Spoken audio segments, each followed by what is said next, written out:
What up, what up, what up, what up? It's your boy Jack Bigadoo, aka the Hood Sommelier. This interview is a special one. It's always weird when you have to interview your own friends because it's a conversation that you almost have to interview your friends because when they're doing great things, you have to praise them for it. I've known this man the last 5 years. Yeah, we met during the pandemic, and since then I can't get rid of him, and or should I say, he can't get rid of me because I've always been in there. He's one of those people that truly put the word community to a different level. Uh, we met on Clubhouse, and little did I know I would have learned so much from him, all the way to loving and appreciating his palate and his ability to actually discern so many way of tasting and viewing things. You may know him as one of the guys that is on Taste Select Repeat.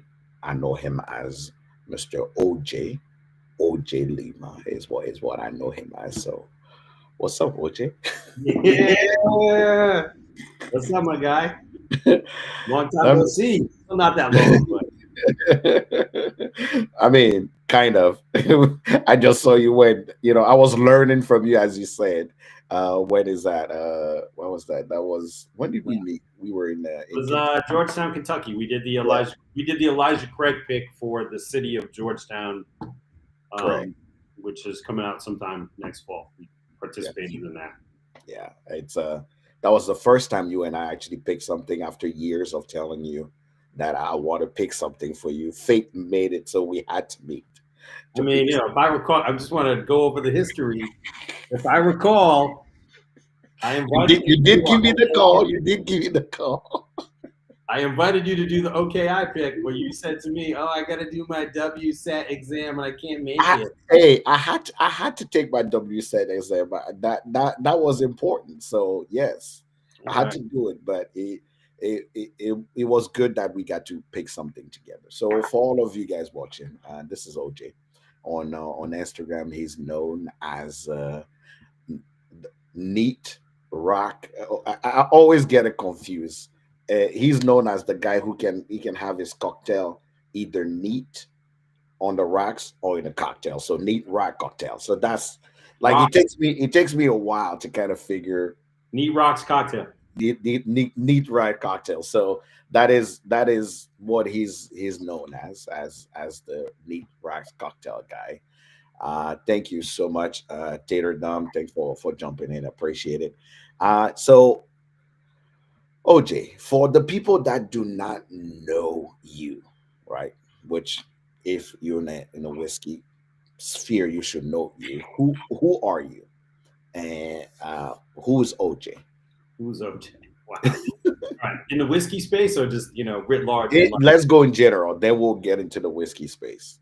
All right, let's see. Well, I had a long career in journalism and media, lasted about 20 years, roughly. So I started my career in the 90s at Vibe magazine, which at the time was like the second hip hop magazine. There was the Source, and then there was Vibe. The Source was like a rap magazine, and Vibe was kind of like all broader kind of hip hop culture. And then from there, I went on to a bunch of different places. Complex. I worked at Viacom, which was the parent company for MTV, VH1, and then I also worked at Universal Music. I worked specifically at Def Jam, and so I've done a bunch of different things. I really started in journalism, and then it kind of morphed into media, and I've just followed. For the most part, technology. So I started in print, then I went to digital, then I went to video, and then I've done all sorts of things. So I've always been kind of at the intersection of media, technology, journalism, reporting. Always, was down with the hip hop culture stuff. So I grew up with it. That was my love. And then about 5 years ago, I was, I had a really good career, and I was, just decided it was time for me to take a break from just doing corporate, kind of what I was doing. And I had been linking with my guy Pierre Auguste, who's Least I Have Whiskey. I'd done a lot of barrel picks with Sean Kim at 58 Wine Liquor, And Pierre and I came up with this idea to do an e-commerce liquor store, but e-commerce. In particular, we wanted to do a bunch of barrel picks from independent distillers, and they were really hard. It was really hard to do that in New York, where I live, because of the three-tier system. So we investigated how we could do it. Decided we wanted to use technology to kind of make it happen, and we opened this liquor store called Taste Select Repeat in 2024, and did excuse the sirens, it's New York. This is New York. Yes, this is what it is up here in Harlem. So we opened the liquor store in 2020 to really kind of drill down on single barrels from independent distillers. Although we did lots of different types of single barrels from different distilleries, big and small, and that's how we started. So the Taste Select Repeat morphed, and over the years now it's been, like I said, it'll be our 5-year anniversary in October. And so we've morphed from just doing single barrels to having a very broad liquor store for lots of stuff that people can buy, to doing single barrels also of tequila and agave products.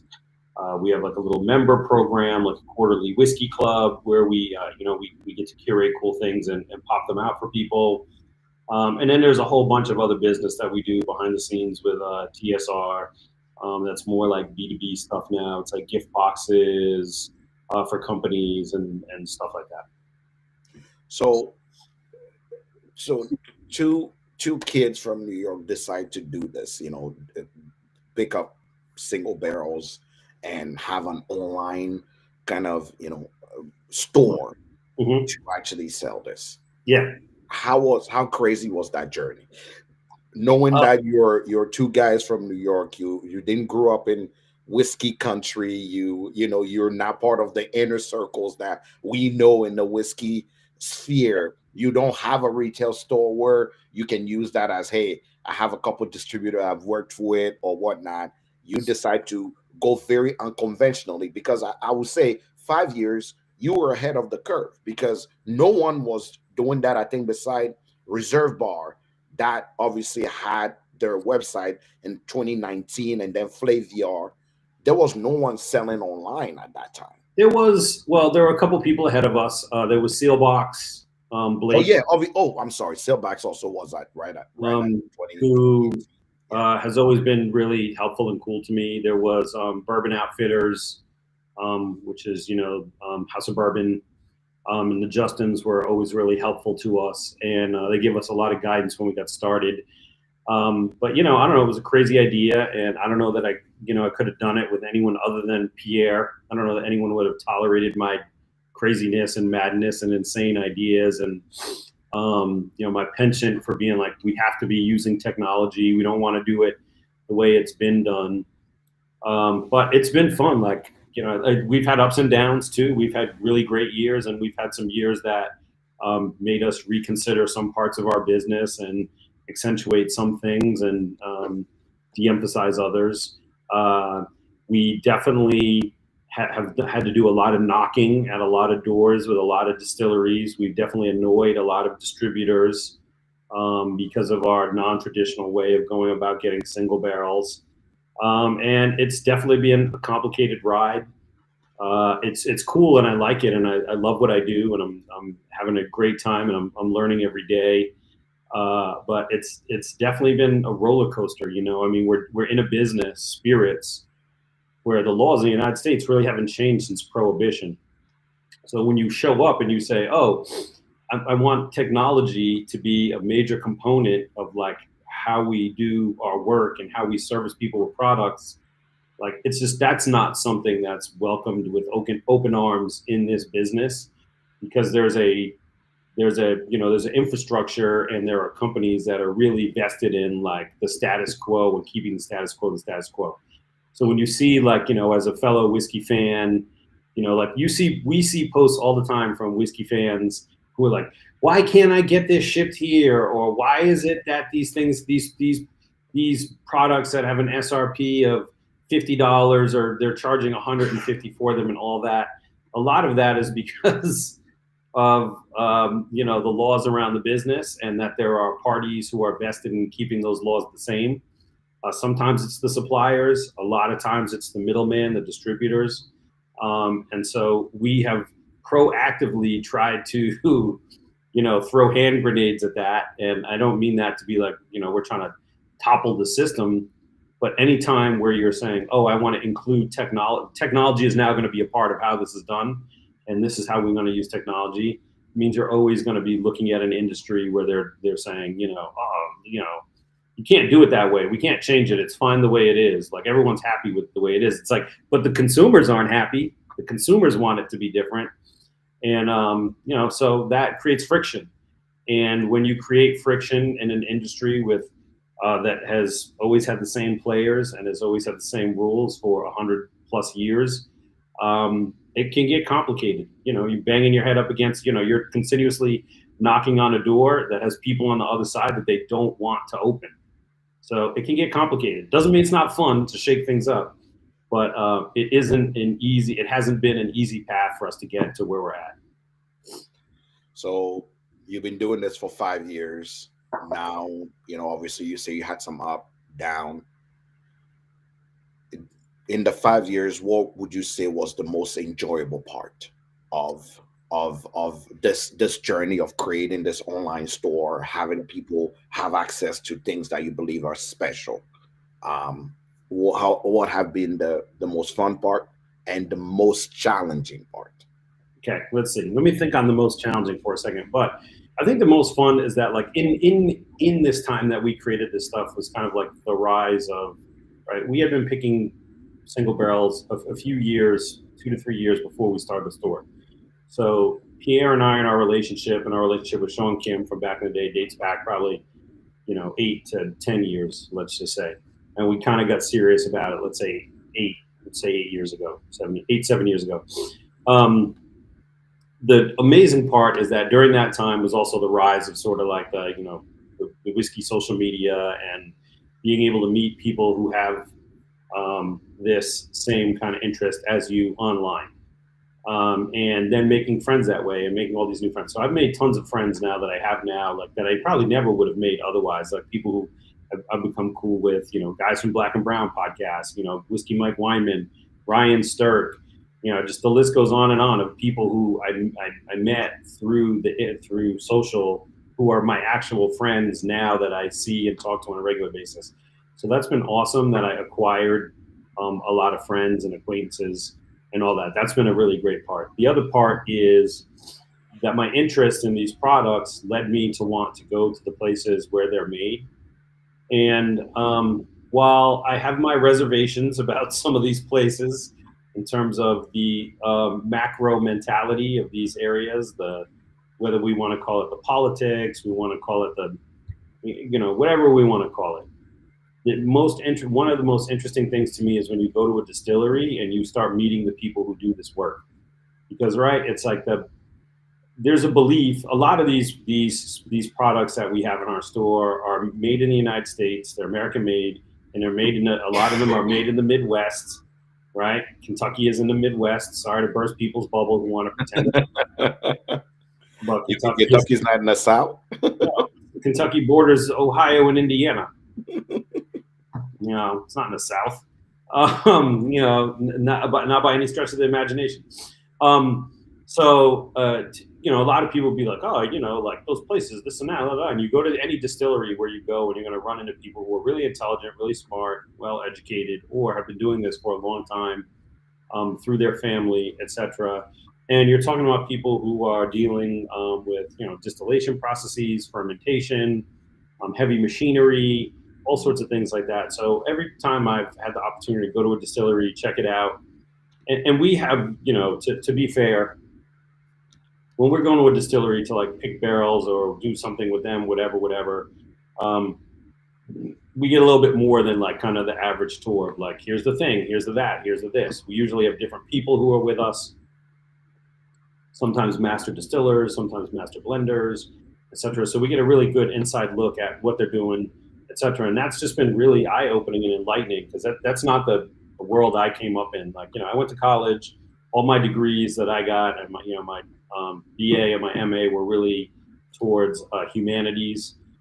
And so even though I like science and I like math, I never um, I wasn't educated as a for a profession in those areas.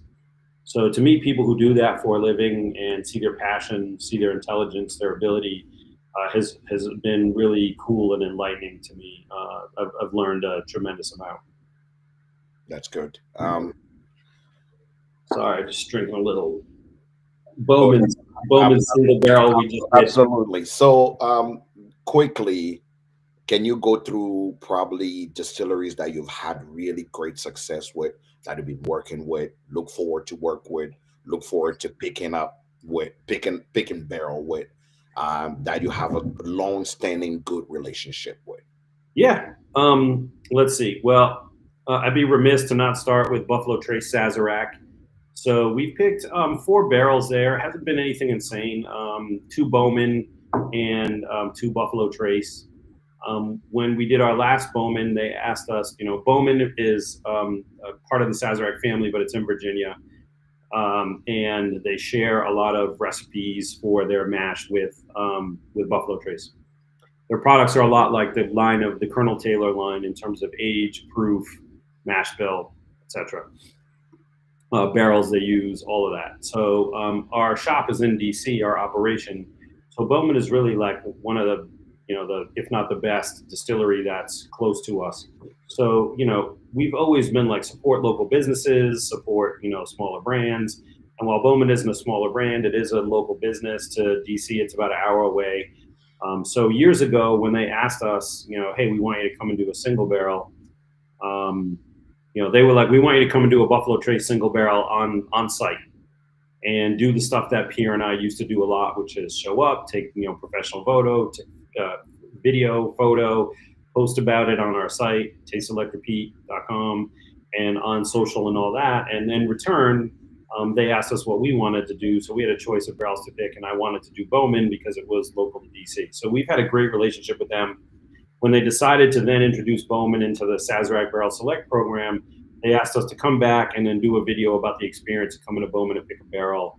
So like anyone who signs up for those raffles to like get in any of the Buffalo Trace barrels, sometime last year they sent out the email that was like, okay, we're about to do the raffle, and in that raffle was this video that we'd done um, for Sazerac about the experience of going to Buffalo Trace. So that was me, Pierre, and my girl Jess Ann, who people know as Bourbon Insider. So we've had a great relationship with them. They've been really, really cool, really fun. They've allowed us to pick barrels without being burdened with having to buy other products through distribution for the brand, which a lot of people complain about. Having to buy products that are hard for them to sell to get single barrel. So we haven't had to do that. We've just got to do the single barrel. So they've been cool. Brown Foreman has been awesome. We have done multiple Jack Daniels picks. We have done multiple, I want to say like 4 Old Forester picks as well. And they have always been cool, welcomed us with open arms, whether we're doing the picks remotely or whether we're doing them in person at their distilleries. So they've been really great in terms of the big guys. On the opposite side of the spectrum, there's the places like Four Roses, who, if anyone knows me, knows one of my greatest gripes of all time is Four Roses, because when we started 8 years ago, that was the first place I ever did a barrel pick. Mhm. And we did them with Sean Kim at 58 Wine and Liquor. We did 3 of them back at a time when, at least in the North, barrel picks were not kind of a thing and they were not really the norm.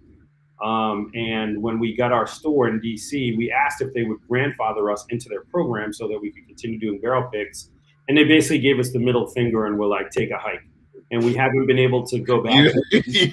You, you would never forgive them for that. We have, of course, I would forgive them, I would forgive them, but we haven't been able to go back there and do a barrel pick since. And it is just one of those things that sticks in my craw to this day, because I'm like, on the one hand, it's like, you know the brand's value, and I'm sure you understand this, the brand's value, sort of the media, the social media, the push, and all of that stuff that they get from, I'm not an influencer, you're an influencer, from influencers and other people through media. They value when people who are perceived in this space, who have good palates, talk about their brands and say their brands are good. Correct. Now, when you turn it around and you say, okay, well, here's what I'm not asking you for money, but here's what I would like in return. I'd like to be able to do blah, blah, blah. And they kind of give you the middle finger because, some jerk off in marketing is like, oh, I don't see any value in who you are, Right. or we only want to cater to the people that we've been catering to. To me, it was wildly disrespectful, and it's been surprising that I haven't. It is even as an influencer for me is quite interesting. I feel like Four Roses is one of those companies that is split in the middle, very old school mentality and new school. Sometimes I know Four Roses brand ambassadors.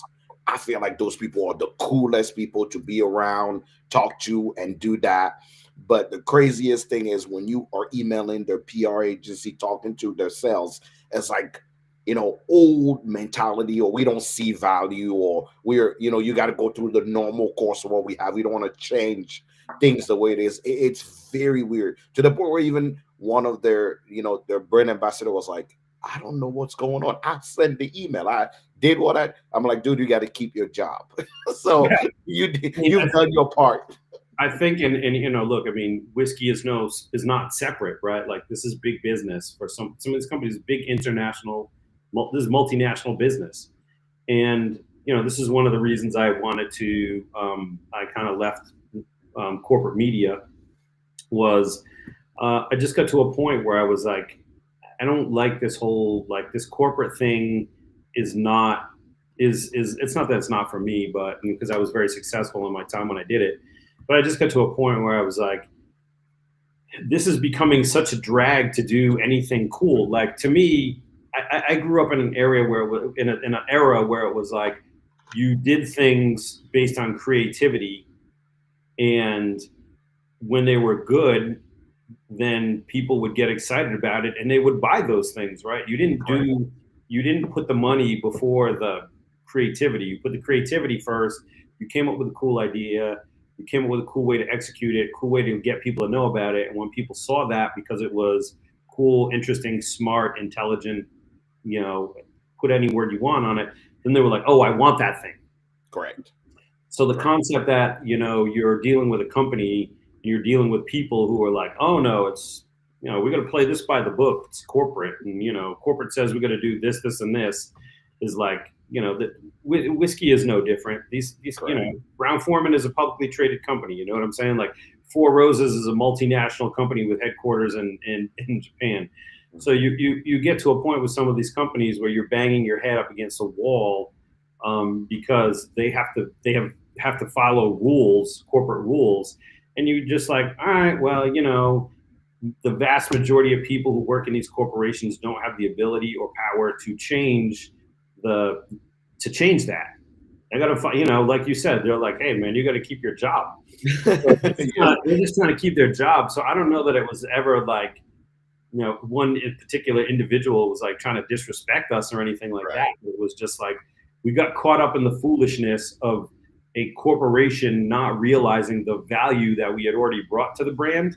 Correct. Because when we dropped our 3 4 Roses picks back in the day with Sean, like Those DIY no one even cared about that brand or was even, and not to say that in the world or in Kentucky or anything like that, but where I lived, no one cared about 4 Roses, and no one thought that was a quality whiskey, Correct. quality bourbon. Correct. When people were like, "Oh, damn! Did you taste this 9 year?" Oh yes, these guys did, man. This is crazy, and those started selling out, and it really helped picked up their business in the Northeast. And Correct. when we came back to them, like, we helped with that. They didn't really care. So it happens, man. I mean, corporate gonna corporate. But I'm grown. I already did my years in corporate. I have an aspiration to never go back to corporate if I can help it.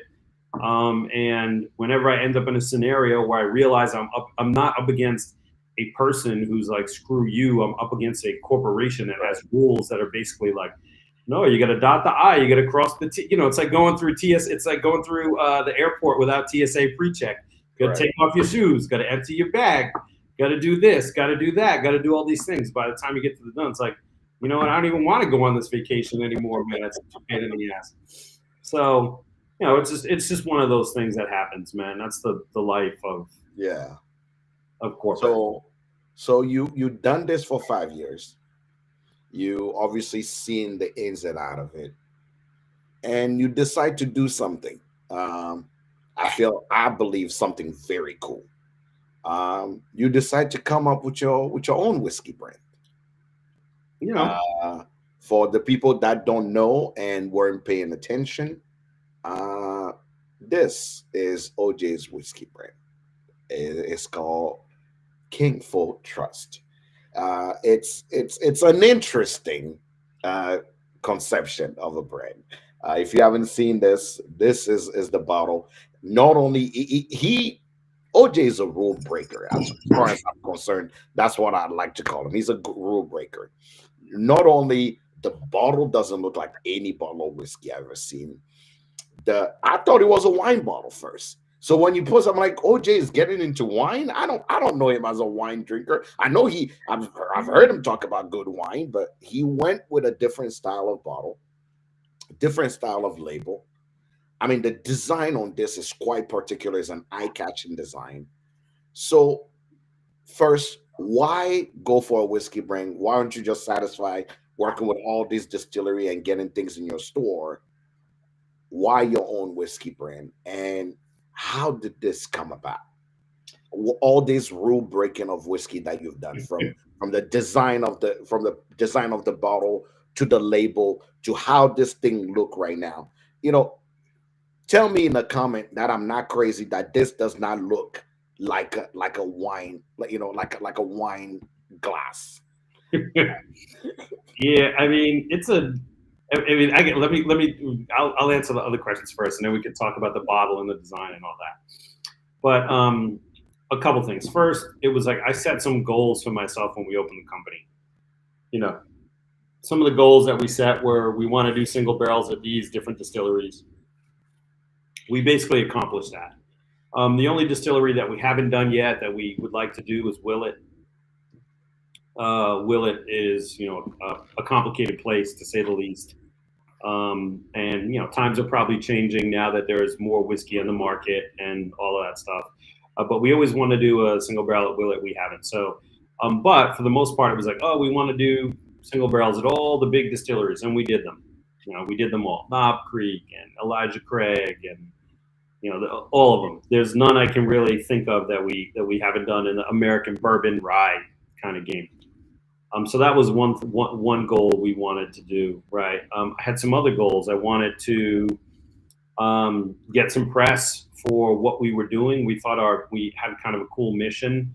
Our mission really was not just to use technology to bring cool spirits to people, but it was to expand upon the group of people we met online and to make an inclusive space for kind of people who had not traditionally been in the game or had traditionally been in the game and not really been recognized. And that was really looking at women and people of color and just kind of trying to have a little community that they could not just be like, oh, I want to meet people who have similar interests, but like, could hang out and drink and learn and all that.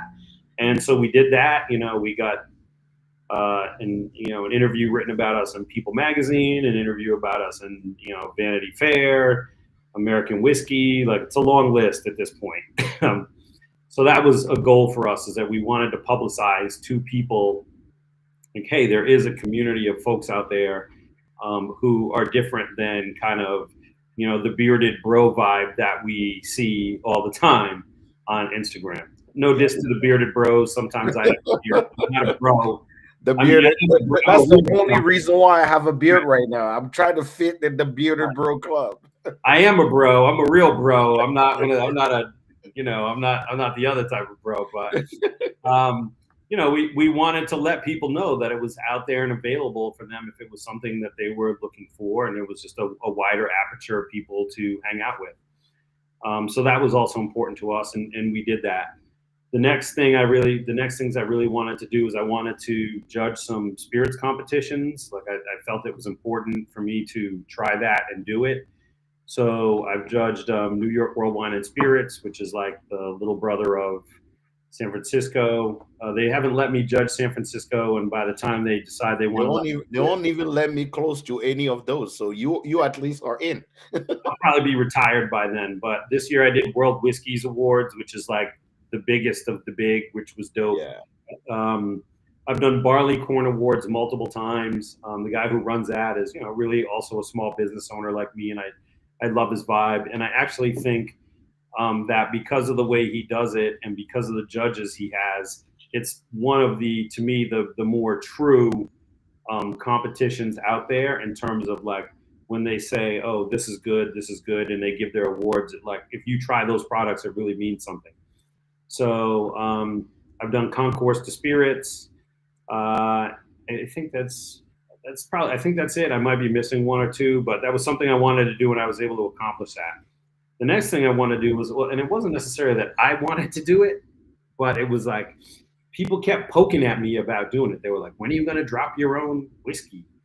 When are you going to do your own thing? When are you going to have your own brand?" During this time where it was like everyone thought the money move was to like do your own brand, right? Oh, you should do it. You could probably get paid. You could be Blue Run. You could be Penelope. You could be blah blah blah blah blah. And I was like, I don't know. Like based upon my knowledge in retail and what we do, and based upon the way that the suppliers and the distributors were acting, you could go back to you could go back to several podcasts. I don't want to list them all off now that I've done in the past where I was like, this is coming and it's going to happen because these brands are acting crazy. These distributors are acting crazy.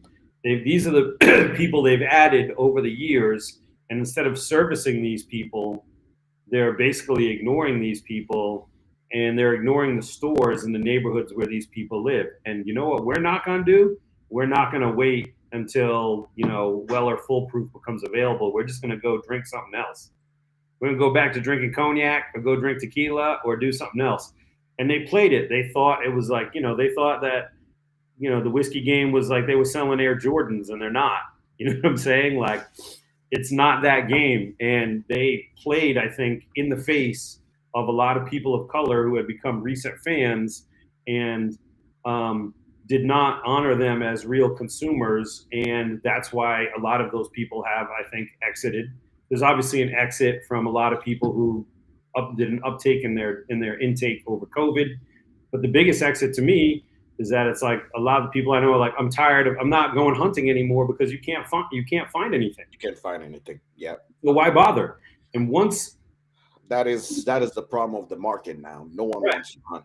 No, no, once, no one cares about hunting anymore. Either you've built a relationship before or you don't, and you yeah. just go and get whatever is available. But it was like once this is the thing, man. It's like this whole thing that we're doing is nerd culture. It's nerd culture, and anytime you meet like we're all nerds, and any of these people on Instagram who be trying to act like they're comedians or they're studs or they're this or they're that, like give me a break. Yeah, you meet these people in real life, and you're like, you see this shirt, Dungeons and Dragons.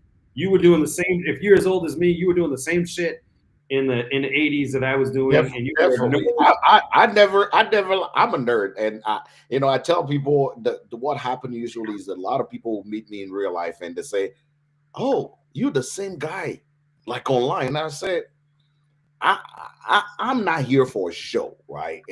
The person you see online is the same person in real life. If you don't like the person online, guarantee you're not gonna like me in real life because I'm the same guy. So, but people have their persona they have to put online. Hey, go ahead, boo boo, get your money, get your pay. Yeah, That's good for you. But yes. I'm who I am.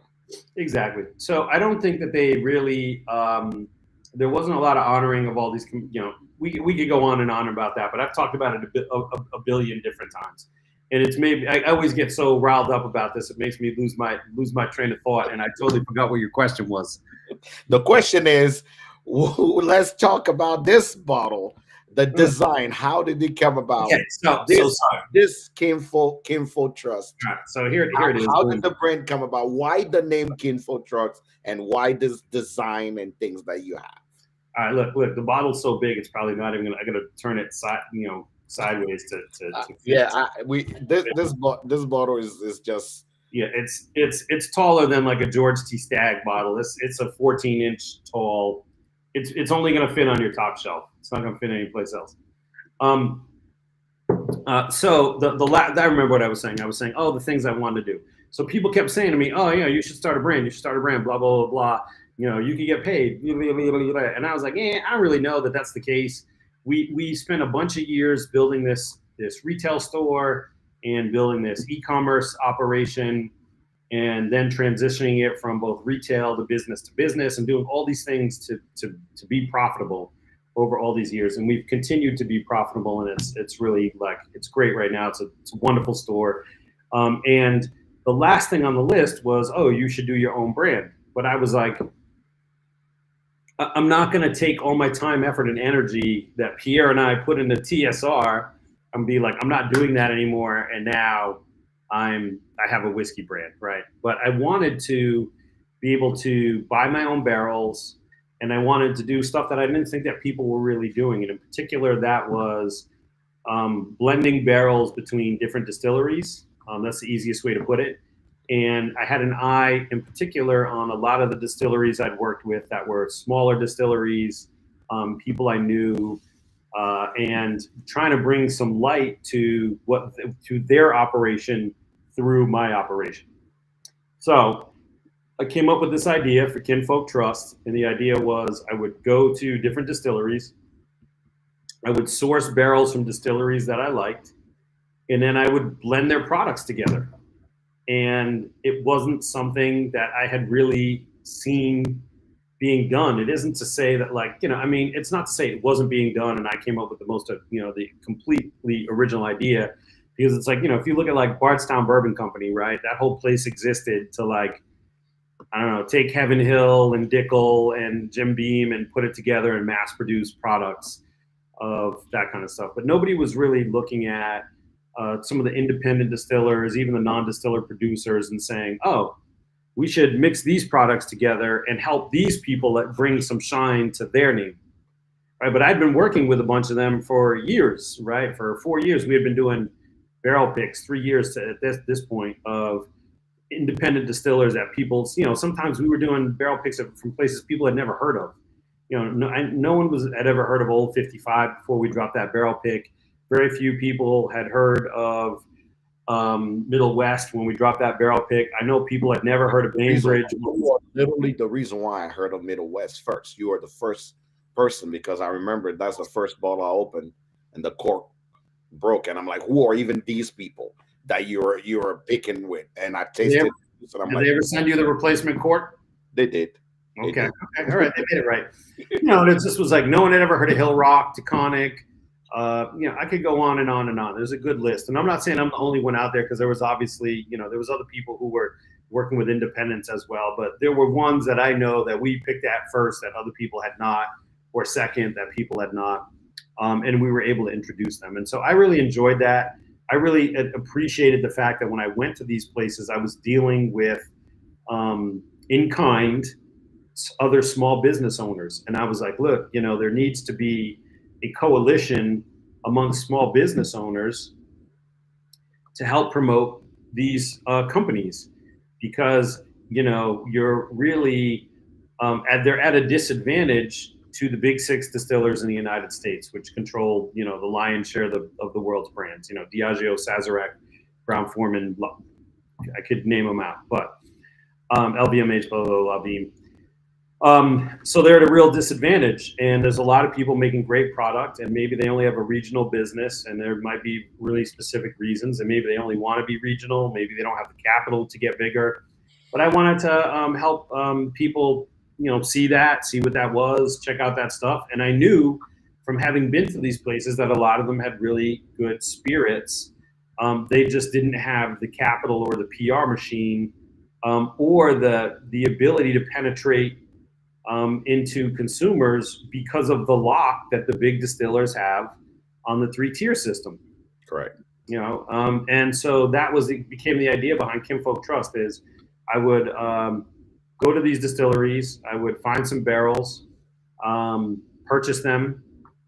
I had a lot of, interestingly enough, and I think it's such a like almost a microcosm for some of the things that are going on in this country right now, is I had a lot of distilleries, independent distilleries, tell me no. They didn't want to work on it. They didn't want to work on it because it wasn't going to be in their bottle.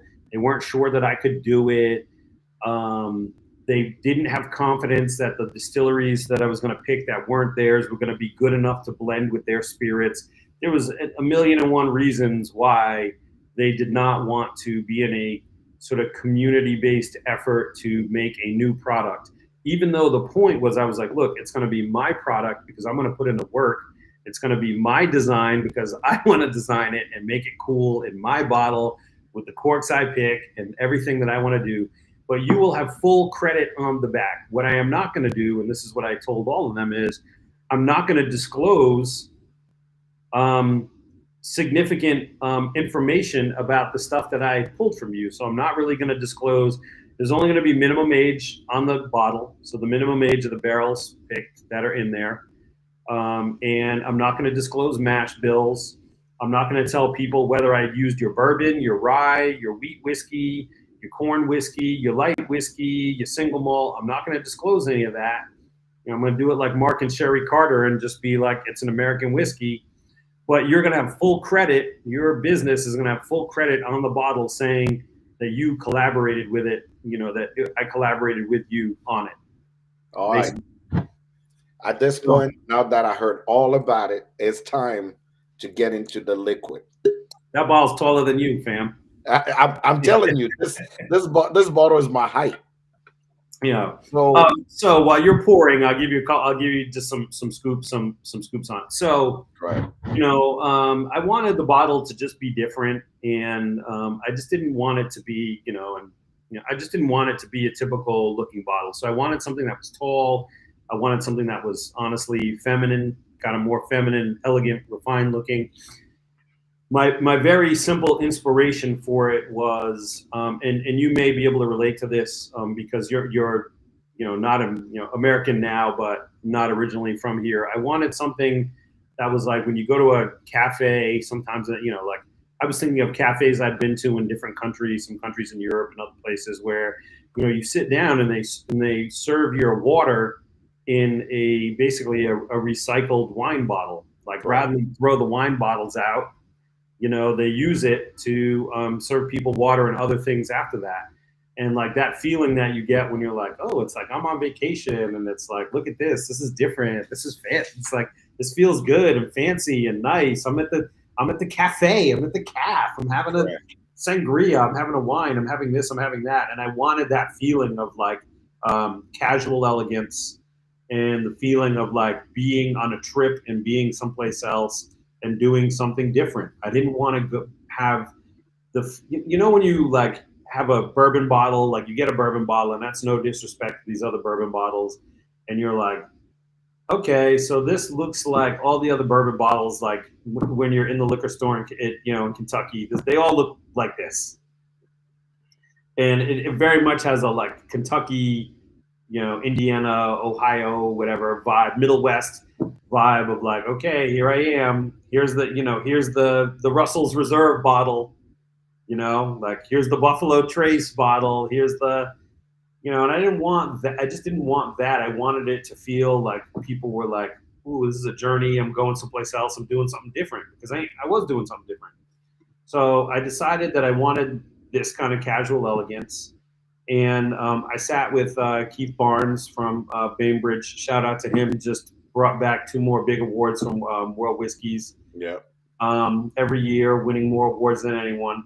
And I told him what I wanted, and he literally was like, "Here's a coffer um, I can't remember what you call them, but these portfolios you get from the glass companies that tell you all of the bottle styles they make."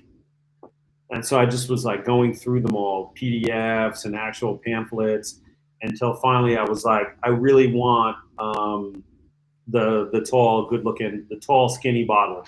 yeah. I want it to be a really tall bottle, and I want it to be elegant and sleek, and I want it to represent in that kind of way. So that's how I came up with this bottle. This is normally a bottle that's used for a Riesling, Okay, yeah. um, I can see and that.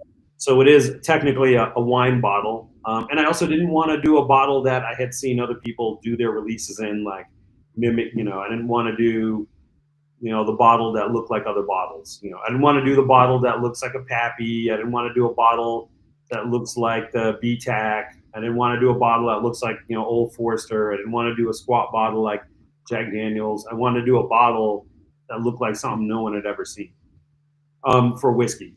Yeah. Um, and yeah, that's how I came up with the idea. Keith helped me pick it out. Um, it is definitely crazy tall, which is hilarious because as much as I love it, it's complicated to ship this bottle Correct. because it's so tall. So when we ship it out, it's like we got to modify. I mean, we have boxes that fit the bottle, but like when people order from TSR and they order like this and something else, it's like definitely a process for our guys to pack and ship this bottle because you got to be really careful with it and specific with it and how it goes in the air pack or whatever. It's even taller than the air packs we use. So it can create some problems. And then people always tell me like, "Oh, I got your bottle. It's awesome. I have it at home. It's on the top shelf." I'm like, "Oh, I appreciate you. That's dope." And they're like, "Nah, it's not really because it's not on the top shelf because you're the shit. It's on the top shelf because that's the only shelf it fits on." That's the only place that will fit. Yeah. So, All right. Let's get into it. So, all right, uh, you want me to crack which one do you got? You got so I have the I bird have proof or you get the cast strength? I have the batch one of the barrel proof, 7 years, 62.8, All right. so 125.6 You know what? proof. I got one right here. I'm gonna open it. I got both, but So this is your that is your yeah that is your that's how tall this bottle is. You can take up the whole screen, by the way. And pause. one of those things I've realized in the back, you were actually fair, as most places won't even give you a lot of that. Obviously, it was bottled at Benbridge Distillers in Washington.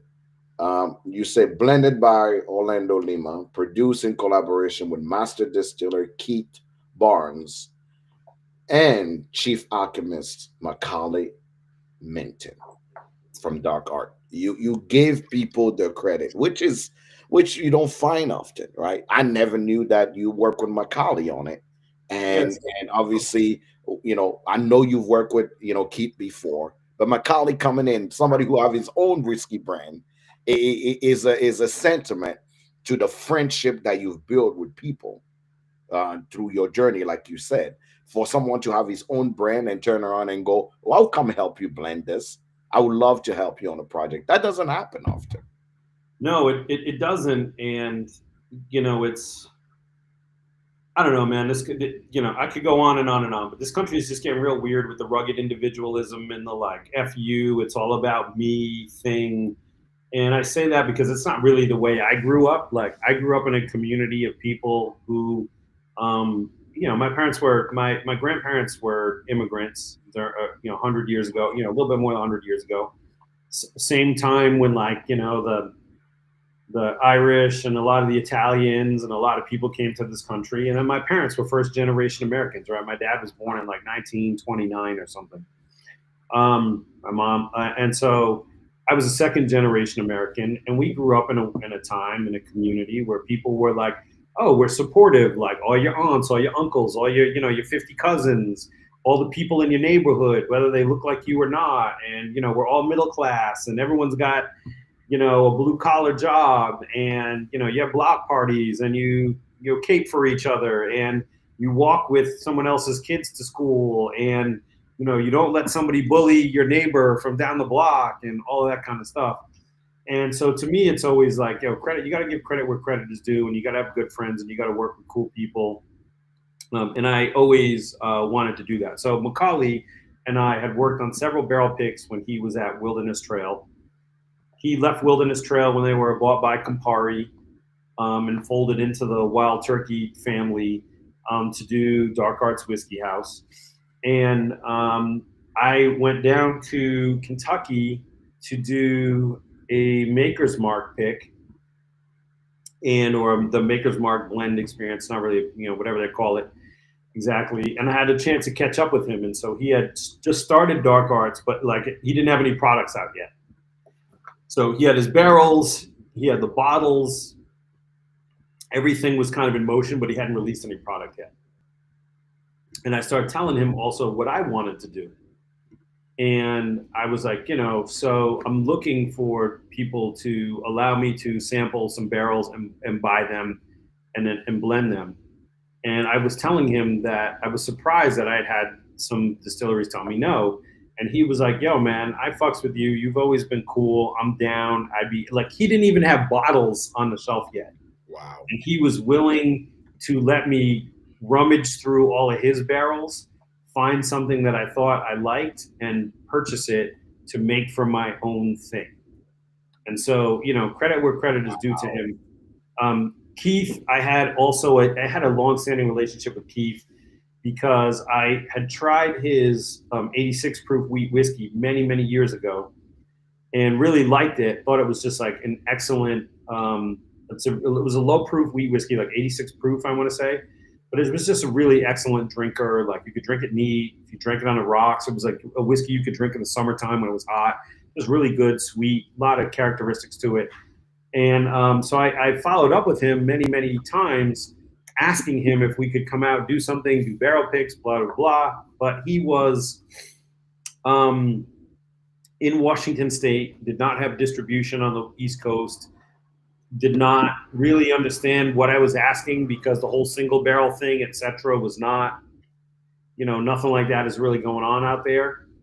And basically kind of bah humbugged me for many years. And then one year I went out there to do a Woodinville pick, and I was like, look, I'm going to be in Seattle, so I'm going to come out and see you regardless. And I'll come out and see you. I'll check out we'll meet in person after I've been calling you all these years. And if it's something you want to do, great, cool, we'll do it. If we meet and we don't like each other, then we don't ever have to talk again. So I Right. went out there with the guys from Black and Brown and Pierre, and we had a blast when we met Keith, and he had a blast. And I think it invigorated him to do something different. He was literally on an island. Bainbridge is an island in Puget Sound. He was on an island doing these whiskeys, winning all these awards, like locking it down. Like he's in Washington State, he's a legend, right? On the West Coast, he's a legend, but he's a you know it, there are distilleries like that are people are local legend, local all that kind of stuff, but it just doesn't get national because maybe they don't want to or for all the Or reasons. it doesn't translate definitely in the Yeah. bigger spectrum of. Yeah, so it's like that. There are tons of brands that we could name a bunch of them that are like that for people who live in certain areas where they're like, this is what we drink out here, blah blah blah. It's the best shit, da da da. So he was one of those guys, and it took for us to go out there in person, and we met him in person, and he was like, "Oh, okay, you're fucking like, you've been pestering me for years. You're serious about this. You came all the way out here. No one's ever done that. Let's work together." So we started working together, and he really became like a mentor to me in terms of what I was doing because I was really like running the online store, e-com store.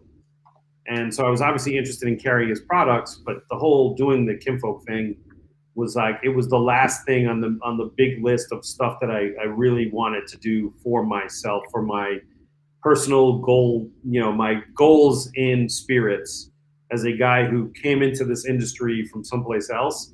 It was kind of one of the last things on my checklist that I wanted to do. And so when I started telling him about what I wanted to do and sort of some of the difficulties I was having as a guy who didn't have experience in doing this, I didn't know anything about transfer and bond. I didn't know anything about buying wholesale spirits. I just didn't know any of that stuff. And it's hard to learn it if you don't have someone to explain it, right? Because part of it is about government regulation, part of it is about process. There's just a whole lot there and it's complicated. It's not like you can just call. I mean, in theory, you could call the feds and be like, can someone explain this? And there's stuff that explains how to do transfer and bond. But without having talked to someone who's really done it, these kind of things, it's hard to get over that hump. It's really hard. So I was fortunate. I had him, and so between the two of them, I told him, so I went out there and I was like, yo, I tried some stuff down in Kentucky with Macaulay at Dark Arts that I really liked. and I think would go really well with some of your whiskey. They complement each other, and so that's what I want to put together for Kinfolk Trust, the batch one. What do you think? And he was like, all right, let's do it. Let's buy the barrels. Let's bring them, ship them out, and then you'll have all your stuff here. So I literally operate at Bainbridge. Bainbridge is like my second home when it comes to distilleries. It's crazy because I live in New York, and that's all the way on the opposite side of the country.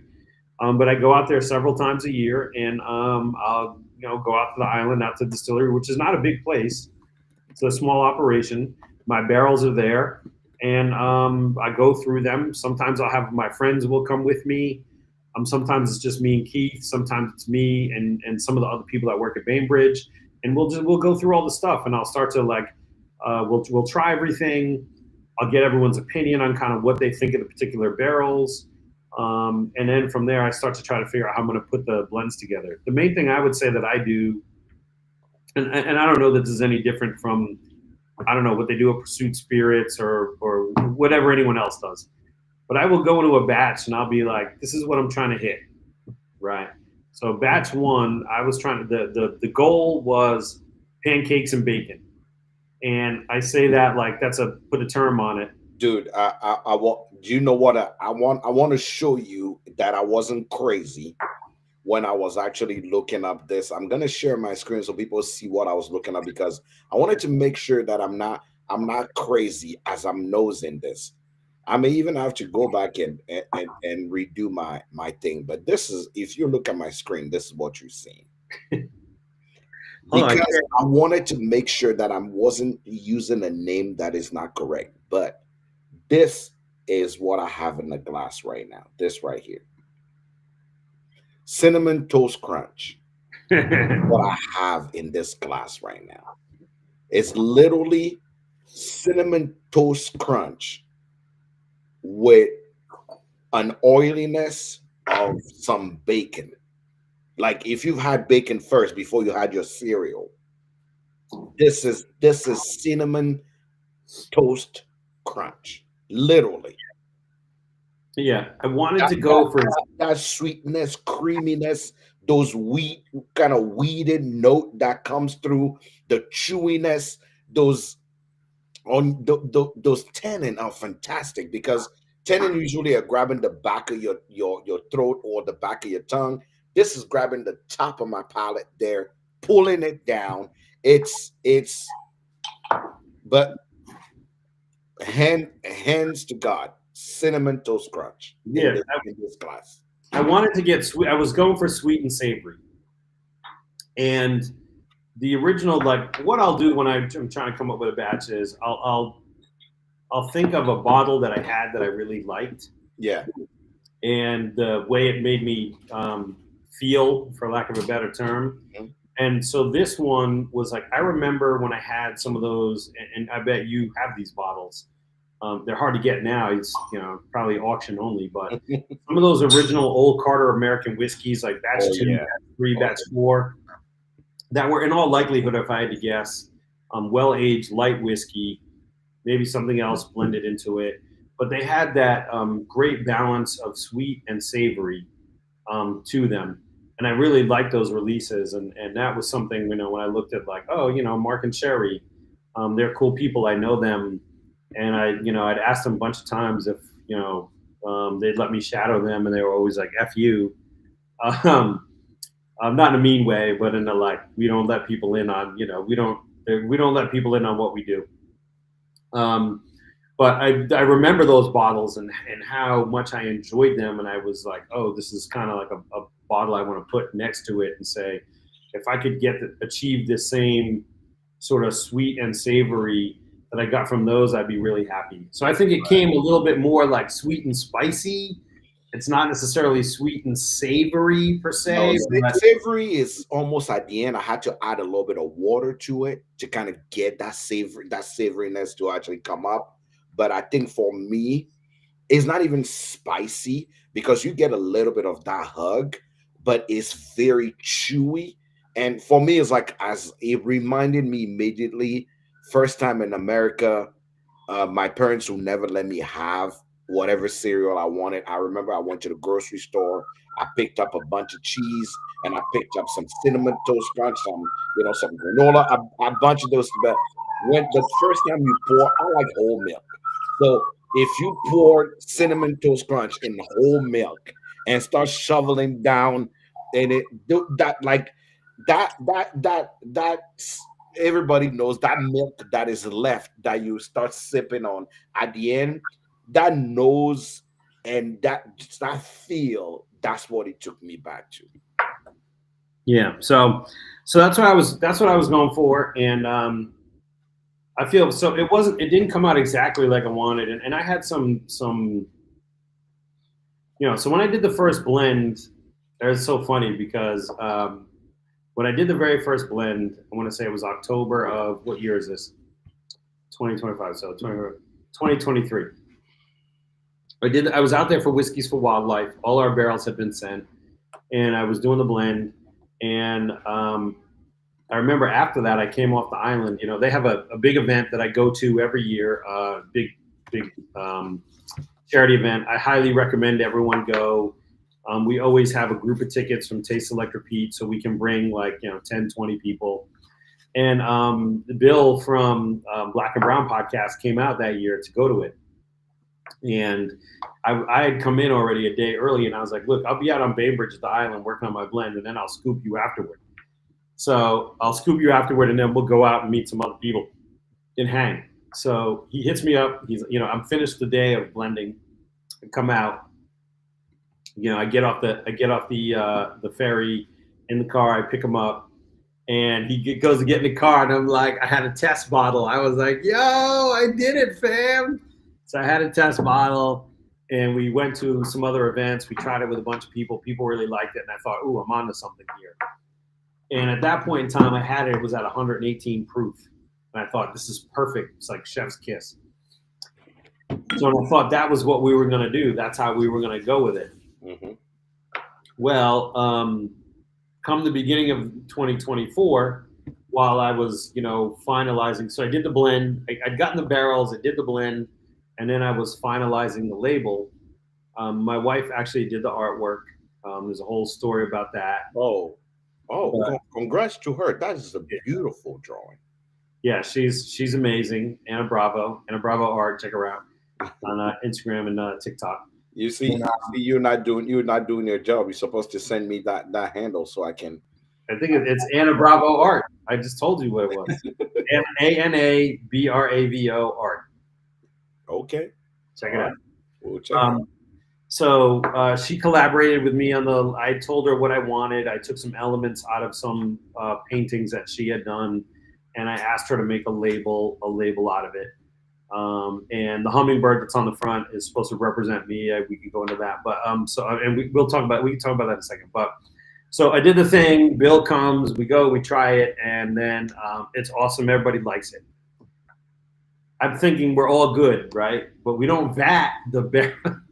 We don't dump the barrels. So January comes around and Keith is like, I want you to come back out and I want you to redo it again. I want you to redo your formulation. So I come back out, I redo the formulation, and I'm like, it's not the same.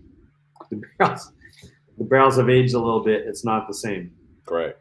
So this put me in a tailspin because I'm like, oh fuck. I had a previous situation. Pierre and I had a previous situation where we had done a stout finished rye with Taconic, where we went, we did it, we thought it was great, but we thought it needed a little bit more time. We told Brandon at the Brandon Collins, at the time the distiller, we wanted to let it stay, and we probably should have taken it out, but we let it stay, and then it got to be too deep. It got to be very deep and chocolatey, and some people really loved it, but some people really disliked it. So it was like, man, I can't believe I just repeated the same mistake that we made with a finishing project we did years ago, which was we did it, we made the thing, we thought it was great, and we didn't dump the barrels. Yeah. So then I was like, what am I going to do? So I redid the formulation and decided essentially that the cast strength version, which is the one you're drinking with the red top, Correct. was excellent at cast strength, and I really liked it. It really was like, as a whiskey nerd, as an Instagram whiskey nerd, and as a whiskey nerdy nerd, cast strength, truth is barrel proof. I thought these guys are gonna love that. Correct. It'd be great for them. However, I have all these other clients and customers with TSR that we have who like this is really beyond their capability of drinking. Correct. 125, I forget, it's what, 125.4? 120. Yeah, it's 125.6. 125.6 proof. I was like, this is beyond their capability of drinking, and if I offer this to them, it's just like they're never gonna get there with this Correct. because it's just not what they do. You know what I'm saying? Like they're not. These are the other. There's we have a whole group of people who are in the TSR community who are like us, who will go all the way up the ladder to hazmat, and then we have a whole other group of people who drink whiskey, but they drink it in a different way. They drink it on the rocks. They want to drink it neat in a highball glass, but they're not coming up past really like 100 proof. You know what I'm saying? Mhm. And I get that because as I get older, Not everybody want to drink cast strength every day. no, and not everyone can. And the reality is, um, if you pay close attention to whiskey, you can hide as many imperfections with your whiskey at high proof as you can at low proof, right? So like, people are like, oh, they water it down to 80 proof to like, so people won't know, what's wrong with it, what's really wrong with the whiskey. But Yeah. it's like also if you drink it in hazmat, like it's hard to continuously absorb that for extended period of time and get all the flavor notes out of it because the alcohol content is really punching you in the face It's and a lot. It is a lot. right and shorting your taste buds. So I decided the cast strength was great, but I decided the cast strength was not going to be the end all be all for everyone that we do spirits for at TSR. And so I wanted to have another bottle that was going to be in the wheelhouse of the other people that we work for. So I did a bunch of proofing exercises where I essentially proofed it down from cast strength all the way down at 90 proof, 88 proof, and decided that 108 proof still had all of the flavor um, at 108 proof, which is the bottle with the silver top, this one, and that's how you differentiate them. Is the silver to the On the rose left, gold? on the left, on your on people that are watching, Yeah, that'll be on your left. It will be the silver top, which is the 108 one, yeah, and then on or your the right, lavender. you have Yeah, the I half don't know what you call that. It's not a purple top. It's not a willet, but it's a purple. drink. The red one is cast strength, and the other one is called PP, preferred proof. And what it is I basically decided that at 108 proof, it still had all the nose, it still had all the flavor, but as a different type of drinker and as a person, and I'm growing into this bracket as a person who sometimes just wants to have their whiskey on the rocks, who sometimes wants to drink it neat and not be overpowered and not have to put water in it and Yeah. not have to play reindeer games and just have a really wonderful pour neat that doesn't require any adjustment. That 108 was like all the nose, all the flavor, but not so strong. Hmm. Now the lighter proof one doesn't drink as spicy. It's more on like the sweet notes come out more than the spicy notes, Hmm. which is to be expected.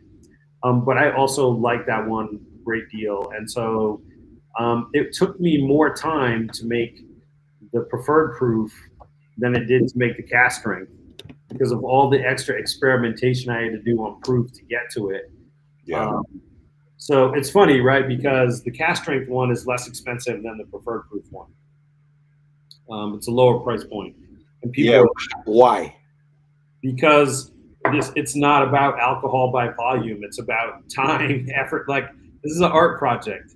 It's an art project, and it's about time. The important thing about this is that it's about time, effort, and energy. And so the one that took more time, effort, and energy is more expensive than the one that took less time, effort, and energy. You know, Okay. it's not about, I get it, how the industry works and, proof per gallon and the Correct. concentration in the I'm taste. not. Don't shoot the messenger. Like, I get how the industry works, and you know what my answer to that is? I don't give a fuck. I don't. Like, I didn't get into this to do all this, to do it, I didn't get into this to be some sugar cookie getter, man. I didn't get into this to do it the way other people have told me that it should be done. I got into it to do it the way that I want to do it based on my parameters. And so, the one that takes more time and energy, it's like art. To me, this is an art project, right? There's probably, I think, in this first batch, I think there were 600 bottles. There were probably about 250 bottles of the cast strength, which is almost sold out. And then there are more bottles, whatever the edition is there, 350, whatever, Correct. um, of the preferred proof. Um, and so I got into it to do it the way that I want to do it. And in my world, where I have come from, based on my experience, the things that take more time, effort, and energy cost more money, right? They cost more money. And it's not like in the spirits game where they just say, "Oh, well, it's a higher proof, and because of tax reasons, and what the government says, we got to charge more money." Correct.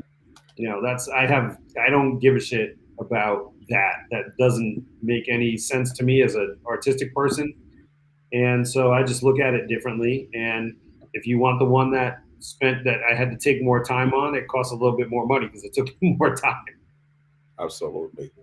So we've heard about your background. We've heard about how you got in the industry. We know now. I'm displaying it as we speak.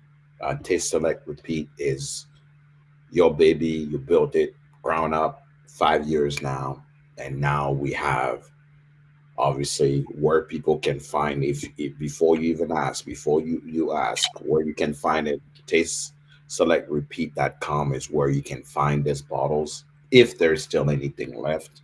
Yeah, they're left. They're left. Like, look, man, I'm not in the space, right? Like, there's so much, like, for lack of a better term, fuckery in our whole whiskey space, where people are trying to like pull these specs and pieces and items from other industries, like get it before it sells out. Like, again, I just keep trying to emphasize this to people. These are not Air Jordans. You know what I'm saying? I'm not Michael Jordan. Like, there isn't an inherent value on any of this stuff that it's a limited edition. But like, we're nerds. It's nerd shit. You know what I'm saying? It's nerd culture. I am not in the business of Quick, being quick money, quick Sam. Let's get this like, money out. I'm not in the business of hyping something to hype it and try to convince people that if they don't take their wallet out now and buy it, that like they're never gonna get it. I'm in the Correct. business of saying I did a really cool thing. You should check it out. You should check it out. It Mhm. highlights these other brands, Bainbridge and Dark Arts. And if you like what they do or you like what I do, you should buy it. We're not Correct. here to force feed you with Instagram ads and marketing and bullshit hype about how you have to have it now or you're going to miss out. It's like they're going to be there. They're going to be there. They're going to sell. It's just like everything else. Look, this is the real whiskey industry, right? Before Correct. there was hype and before the COVID stuff and before people who popped in and then popped out got into it, you could go to stores, you could find good bottles, and sometimes they were there, and sometimes they sat there for weeks. Sometimes I remember when Pappy Van Winkle bottles would be on the shelves, and you could be like, "Oh, I don't want to get it today. I'll get it next week." Like, Correct. we're getting back to that in our space, right? Because So it's the same thing. You know what? If you know that I do this. If you know that you're looking for something dope, cool, and interesting, then you know that it's there. And do you have to rush and be like, oh, I have to get it, like, or I'm gonna miss it?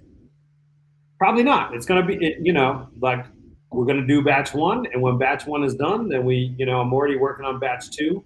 But I'm not here to try to convince people that like they need to buy the hype. It's like, all right, but I will still tell people. I'm gonna tell you. Right now, I'm going on Taste Select Repeat. I'm literally on the website. If you have not visited, um, I will tell you right now. Go on the website. Again, most people ask the same question. I always tell people, for me, it everything or anything that you see anywhere um have its price, but these bottles are under 150. These are personal project. uh the batch one, the castrin that I have in front of me, that I was showing up, is 118. That's the price of it. This is not a, as you can hear, OJ is a weird doc, right? We nerds cannot confirm to the regular rule. He's a weird dog. He does things the way he believe is right, and it's like going to your favorite artist, your favorite barista, your favorite sommelier, your favorite restaurant, your favorite chef, right?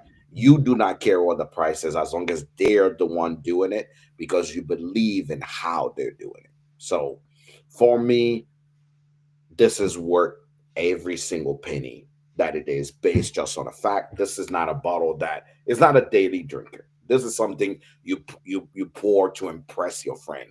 Like, oh, what the hell? What is this thing that you just bought? I'm like, hey, you this ain't for everybody. You got to know what you know to try this, because he has the only word I use when I was reviewing this bottle. I'll post this next week, is depth.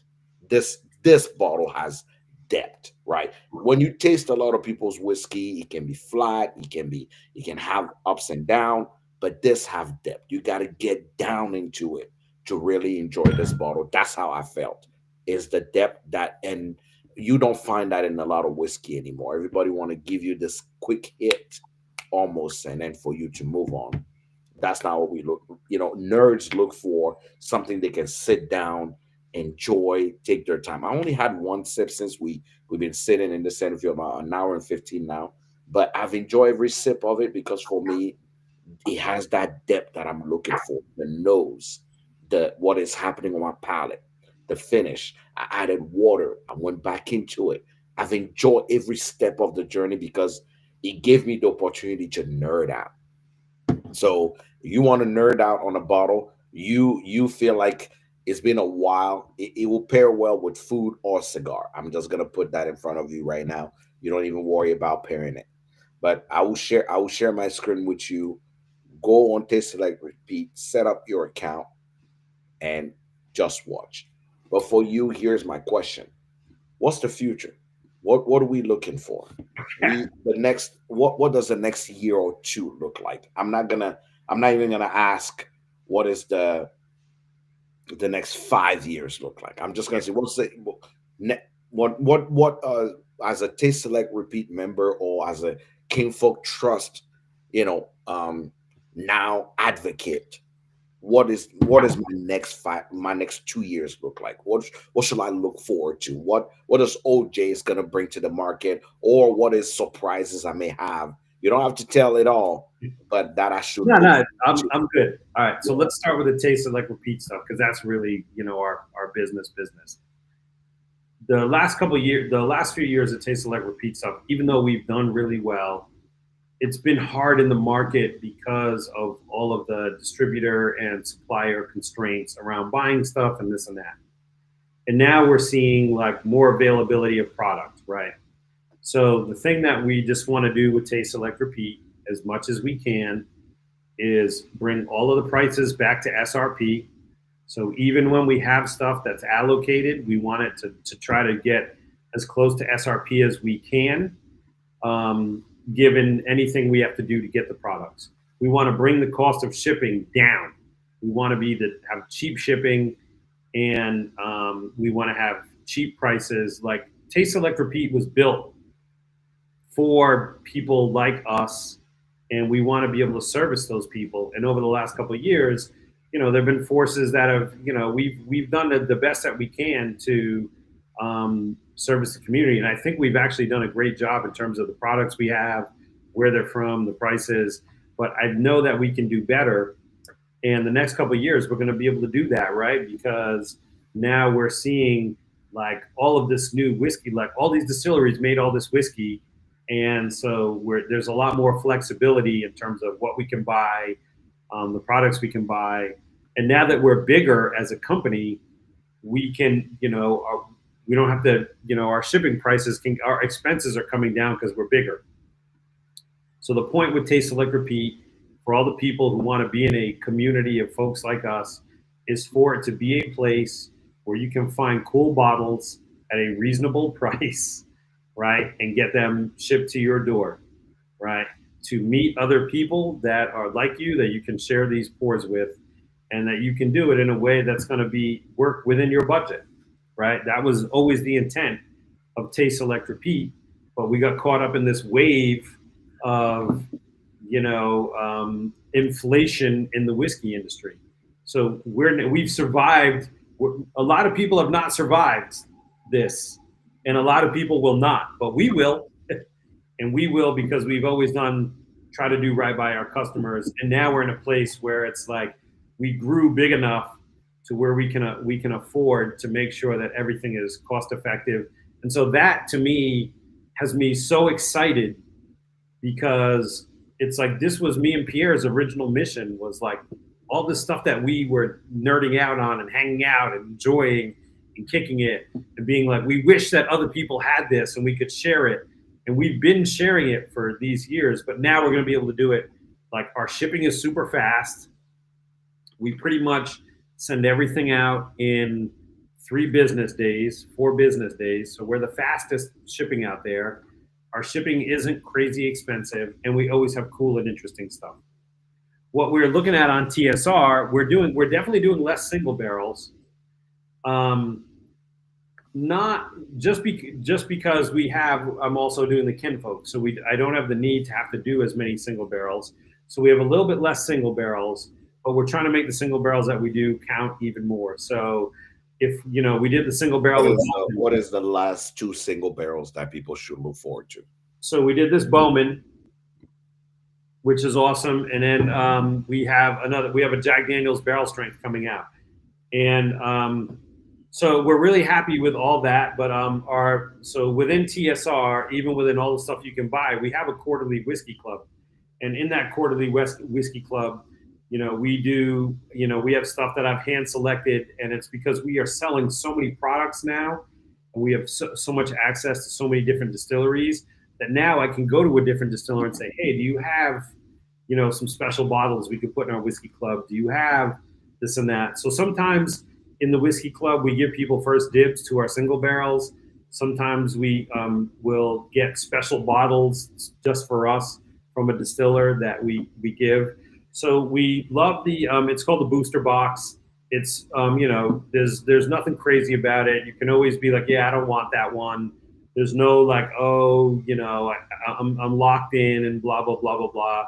It's very affordable. The boxes we drop are quarterly, and they're usually around $100. So it's a really good deal, and that's like something that Pierre and I curate an interesting thing once a quarter when we have the opportunity to be like, ooh, we tried some crazy distillery and no one's heard of it. We like that. Let's get enough of the booster box. So the TSR stuff I think is looking wonderful, and it's just going to be like really great if you nerd out about this stuff and you want to be able to get things into your crib that are fun, cool, and interesting, and not going to break the bank. Then TSR is going to be amazing for that. When it comes to the Kinfolk, my aspiration is to do 3 releases a year. They're all going to be, in that these are all about 4-barrel blends, 5-barrel blends. So they all are coming out to around, when I pull the different parts, because you're pulling different percentages from each barrel to formulate, they're all coming out to around 600 bottles. They're usually, I think I'm probably going to do the same thing I did this time, which is always going to be a preferred proof and a cask strength. And it's probably going to end up being like, 1/3 preferred cask strength, 2/3 preferred proof. I'm going to try to do those 3 times a year. The next one I'm working on right now is with a barrel, in particular, a barrel that I got from Frey Ranch, that when I tasted it, Frey Ranch is known for being very like punch you in the face, 128 proof, very strong. The barrel that I got from them that I tried was very much given a sweet tea vibe, sweet tea, Earl Grey, and so the what I'm Oh, going for more than that, um, that's very different. yeah, what I'm going for batch two is Arnold Palmer. That's the theme for the second one. The first one was pancakes and bacon, and this one is Arnold Palmer. So I got the sweet tea element. Now I need to get some other elements, some other barrels I'm going to put in that are going to give some of that citrusy, you know, that citrusy feel of an Arnold Palmer. So I got to work on that, but I'm working on it right now. I'm going to be out of Bainbridge in about a month to play with some barrels that we have there for the second batch, and we're going to go from there. And then I'll try to, we're going to drop another one probably in the very end of the year. So the second batch will probably be in the summer. Third batch will be in the end of the year, and then we'll just rewind it in 2026. But I'm really happy with overall where I am. I'm kind of surprised that I was able to get this much stuff done in 5 years in spirits, which is a hurry up and how Yeah, it is. It's hurry up it, and wait. We totally want to work with you until it turns out that like you don't, yeah, and everything takes a long time. It's much like you have to understand that the spirits industry, in particular the whiskey industry, follows the same rules as aging, as whiskey aging, which is that people say they want stuff, but really it takes a while. So I'm surprised that I've been able to get this much done in such a short amount of time. I have aspirations to continue to do all of this stuff and bring it forward. And I have all the products that I need to do it. So I'm excited. It's going to be a big and wonderful year for us. But it is not, in any way, shape, or form some over the top. Again, I'm not here to shoot fireworks off and tell everyone, buy now, buy now, buy now. I'm here to say we got a community, we got a store, we got great products. They're at a great price. You can get them everything that you want. If you do this thing, it's there for you on TSR. And if you know what we do on TSR and you like what we do on TSR, oh yeah, I'm also doing this. So it's going to be added value. So I you feel very know, comfortable. I'm surprised that I was able to transition from a whole other industry into this industry and create a business and make a living that's been successful and profitable. But somehow I figured it out, and I'm just going to keep riding with it. OJ, I want to thank you for coming on, for being here, for hanging out with me. For all of you guys watching, if you he doesn't post as much as the TSR one, but his IG is Neat Rocks Cocktail. That's his Instagram. That's where you can find him himself when he posts. But today, I just want everybody go on Taste Select Repeat and just sign up at least to get the newsletter. He knows how to write. I read a couple of his article. He's all right. He write good things, but um it's hard, Yeah, and I will I tell forgot you right that. now, it's I not did forget that part. Yeah, I did forget that part before you finish. We have a blog on Taste Select Repeat, which has liquor news. So it has stuff like educational content. It has stuff about current events going on in liquor news. We have a whole cocktail section, which is like a ton of cocktails I've created, cocktails other people have created, stuff like that. So there's a bunch of added value in there. It's not just, oh, buy this bottle, buy that bottle. Like I said, we really do want to make it a community. So right. I've been part of the TSR community for since they were on. this is day one. Since they came on. I will tell you right now, brother, if you haven't heard it from me yet, I'm proud of you. I'm proud of all the things you're doing. If you're a millionaire, I'm sure you can do this at a bigger scale than anybody else have done it. You're probably the one who created the most inclusive community in the industry. No one feels like they're out of pocket every time they're around you. You are fair to your customers, and you're trying to bring added value. Um, his name is OJ. His website is Taste Select Repeat. And if you haven't heard it enough through here, I want to remind you that he actually have one of the best palettes that I trust. And I know a lot of people in the industry, and I can trust a lot of palette, but this man, I trust his palette. Every time we either talking about whiskey or we're talking about any spirit, I kind of look at his palate and go, okay, if OJ like this, we know we he's like my older brother. We bump head because good friends have to disagree on things, but we don't disagree on the basis of things. It's more minute little details of how he sees things and how I do. That's why I respect his palate because the edge of it. If you haven't tried this, I would say just for the fun of it, grab yourself a bottle. Just for don't say I said or OJ said. Just for the fun of it, just say these two guys are full of shit. Let me try this bottle, and if I hate it, go write everything you hate about it. But I will tell you right now, it is worth it. From the design where it stands on your shelf, so people start asking, "What the heck is that?" From the design on the label, shout out to his wife for being this amazing artist. But then, what is inside? The names that are behind this bottle, Macaulay, Keith, these people know their shit. They've been there, done it. But I wanted to bring OJ on just because truly I always say there is a French saying, on est jamais roi chez soi. You'll never be a king in your own home. I felt like I'm so close to OJ. I never interviewed him. I told him today I had to go read about him because he's a friend. I never had to worry about it. But today I wanted you guys to know the man behind all the things that are happening in the industry that are not necessarily mainstream, right? Mainstream, but he have his little corner of the whiskey industry that he does very well. Go check him out. He shipped everywhere in the United States. There's you will not just go check out and see if they ship in your some. I think what 40 some states is where you're in. Roughly everywhere but Utah. Correct. Everywhere but Utah. So you can find them there. I want you to come back here and tell me you got the bottle, what you think about it. And if you have any questions for OJ, make sure you send them my way or hit him up on Instagram. He's more than happy to go through.